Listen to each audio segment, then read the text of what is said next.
तेणु सरकार प्रभाव न पड़ पारे किंतु गाँ गहली साधारण गरीब चाषी अनुभव करुच्ची जे बिजु जनता दल आम सागर अच्छा नवीन पट्टनायक आम सागर अच्छा एवं बिजु जनता दल एकतापूर्ण भाव में चाषी समस्या को नहीं लड़ुची सरकार निश्चिंत भाव में ये समावेश प्रभाव पड़वा कथा किंतु सरकार जो भली ढंगे कुंभकर्ण निद्रा शोइचंती एवं सरकार जो भली निद भांगुनी तालमेल नहीं सरकार पूरा मुख्यमंत्री कहते एक आपने शुणुं चाषी भलरे अच्छी मुख्यमंत्री पछ कथा मन पड़ुची एवं मु भी पछ कथा मन पकई दौची जे वर्तमान मुख्यमंत्री सेतबले भारतीय जनता पार्टी सचेतक तांकर चाषीर संबंध में जो विधानसभा वक्तव्य ठूँ आरंभ करी गणमाध्यम वक्तव्य ठूँ आरंभ करी विभिन्न समावेश वक्तव्य को जदि आपण अनुशीलन करेंगे सी जो कथा कहूले सरकार को आसिला परे शासन क्षमता को आसिले से उल्टा कथा कले सी कटनी छटनी विरोध करते मंडी अव्यवस्था को विरोध करते वर्तमान सी मुख्यमंत्री होला परे जेतेबेले आमे से कृषक मानकर समस्या को तांका आगे उपस्थापन करूचु जे कटनी छटनी बंद करा जाऊ धान 150 क्विंटल सीलिंग के उठा जाऊ ता छड़ा समस्त धान को सरकार उठांतु चाषीर उत्पादित समस्त धान को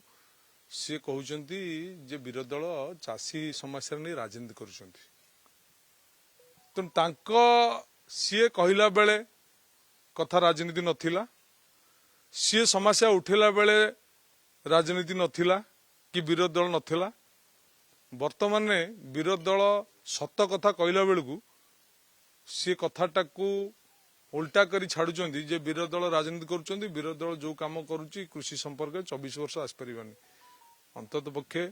मुख्यमंत्री महोदय को मोर अनुरोध रहिला जे तांका कतिरे समस्त एजेंसी अच्छी समस्त गुप्त खबर पाइबार व्यवस्था अच्छी दयाकोरी गाँ गहली चा दुकान पान दुकान तथ्य संग्रह करंतु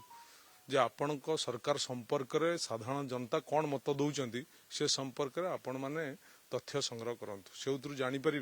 जे मुख्यमंत्री कौन कहते कौन करुँच से से स्पष्ट उत्तर पाइजे प्राइम राग एमिति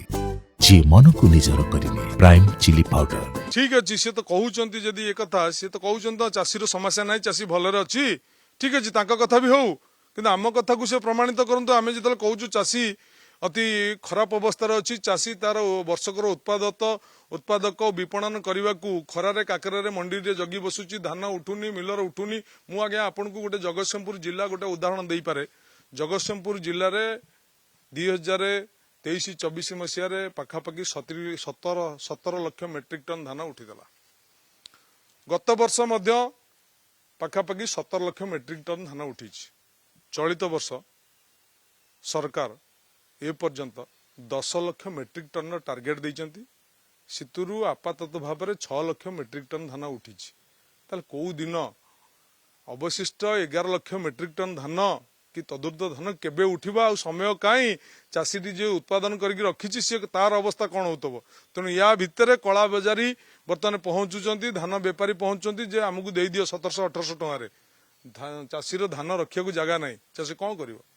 चाषी की बाध्य करा जाउची जे प्राइवेट बेपारी की धान बिक्री करिया को चाषी की बाध्य करा जाउची 10 किलो रु ऊर्ध्व कटनी छटनी करिया पई तेणु सरकार संपूर्ण रूपे चाषी समस्या रे विफल अछंती चाषी की भंडौचंती सरकार निश्चिंत भाव में ये समावेश प्रभाव पड़वा कथा किंतु सरकार जो भली ढंगे कुंभकर्ण निद्रा शोइचंती एवं सरकार जो भली निद भांगुनी तालमेल नहीं सरकार पूरा मुख्यमंत्री कहते एक आपने शुणुं चाषी भलरे अच्छी तेणु सरकार प्रभाव न पड़ पारे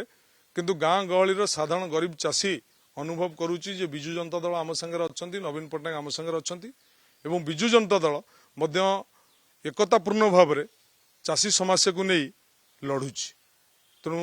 बिजु जनता दल सांगे चाषी समाज अच्छी चाषी समाज रहिबे एवं चाषी समाज पई बिजु जनता दल लड़ाई जारी रखिबो।